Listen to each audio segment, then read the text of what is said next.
Hello? There. This is wasabish. This time, it's rolled omelet. Or so you'd think. Actually, there's eel inside this. So this time, I'll be introducing umaki, a traditional Japanese appetizer made with eel, and let me introduce a vinegar-based dish called Uzaku. These two appetizers hold quite significant meaning.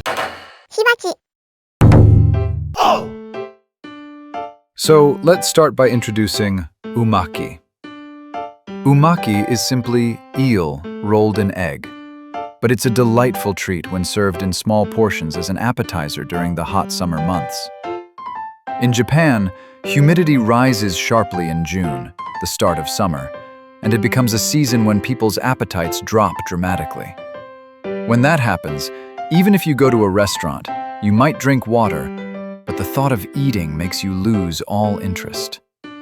This is due to Japan's unique climate, and it seems that even people from other countries sometimes find the Japanese summer puzzling. That's why people eat eel during this season when their appetite drops so drastically. I think 8 grams of white dashi per egg is just right for the flavor. This is the same for Dashimaki Tamago as well. Use 22 grams of milk per egg. This is also the same as when making Dashimaki Tamago. Traditionally, dashimaki is made with water instead of milk, but using water makes it harder to roll, and a lot of water seeps out, turning the plate into a little pond. Also, as time passes, the umaki becomes dry and crumbly, ruining the texture, so I use milk instead. This is my own suggestion for sharing authentic Japanese flavors that anyone can recreate, rather than focusing on mastering professional Japanese techniques. And it's a method currently used in izakayas as well. Oh, by the way, as for how to make the egg mixture, you just put all the ingredients in a food processor, or use a hand mixer to blend them until the mixture is smooth and even. In Edo period Japan, people used a coarse weave cloth called sarashi to strain the eggs and create a smooth, even omelet. But these days, it's fine to use modern appliances. Incidentally, as the opposite approach, when making a regular tamagoyaki rather than dashimaki, there's a technique where you deliberately stir the mixture only halfway through cooking. This method is called murakumo, and it allows you to eat the egg whites and yolks separately, enjoying the two distinct flavors in turn. That said, since murakumo is hard to appreciate in bite-sized tamagoyaki, I think the concept comes across better in an oyakodon. So, when it comes to cooking eggs, I recommend using a low flame on the stove.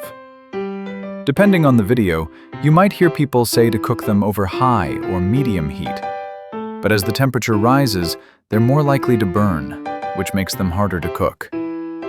For eggs, low heat is plenty. In fact, if you cook them that way, they might even burn. In fact, I'll show you what happens when they burn, so please take a look. What do you think? I'm cooking it over low heat right now, but as you can see, the surface is already getting a bit charred. If it looks like this on low heat, the charring will be even worse on medium heat. This wouldn't be a problem at all for a regular rolled omelet, but if I served this to customers as Dashimaki Tamago, they'd be upset.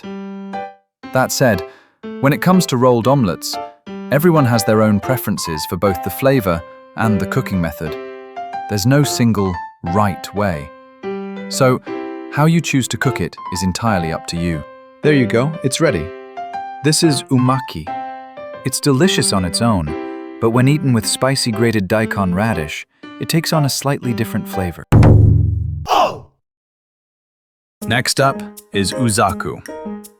Uzaku is a vinegar-based salad made by mixing eel and cucumber. It originated in Mie Prefecture, a region with a long tradition of vinegar-based dishes. In Japan, refrigerators didn't exist until the Showa era, so I imagine life was quite difficult back then. When the weather got hot and humid, almost all food would spoil. As a result, I suppose the custom of preserving food using every possible method, such as salting, pickling in miso, or pickling in vinegar, became firmly established. Consequently, without the seasonings used for preservation, the flavor would feel somewhat lacking. I believe this is how dishes like uzaku came to be. Rather than being a method to preserve cooked eel, it was likely a dish born out of the local tradition of using vinegar in cooking. In fact, the area stretching from Mie Prefecture to Aichi and Shizuoka prefectures is known for its abundant eel catches. So I imagine it wasn't something you could simply buy. It was one of the foods cherished by the local people. There you go, it's done. I mixed the cucumber and eel together and topped it with julienne myoga. You don't have to add myoga to uazaku, but I really like its unique color and flavor. Also, for the sauce, I use a mixture called sanbaizu. Here's the recipe. Sanbaizu is typically made with a ratio of sugar to soy sauce to vinegar of 1 to 1 to 1. But I cut the amount of sugar in half. You can also substitute this dressing with ponzu, so either one is fine. Recently, the price of eel has skyrocketed, making it an ingredient that even Japanese people hesitate to eat. That's why it's a dish I'm always happy to see when it's casually served as an appetizer at an izakaya. Uzaku, in particular, is easy to eat when it's hot and you don't have much of an appetite, so I'm always glad to see it on the menu. That said, I'm not sure where to place the sake cup and the sake bottle. Normally, when I'm drinking, I put them in front of me, but if I do that, I can't see the appetizers. So, should I put them in the back? No matter how I arrange them, it just doesn't look right. How would you all arrange them? I think this is part of the fun of Japanese cuisine.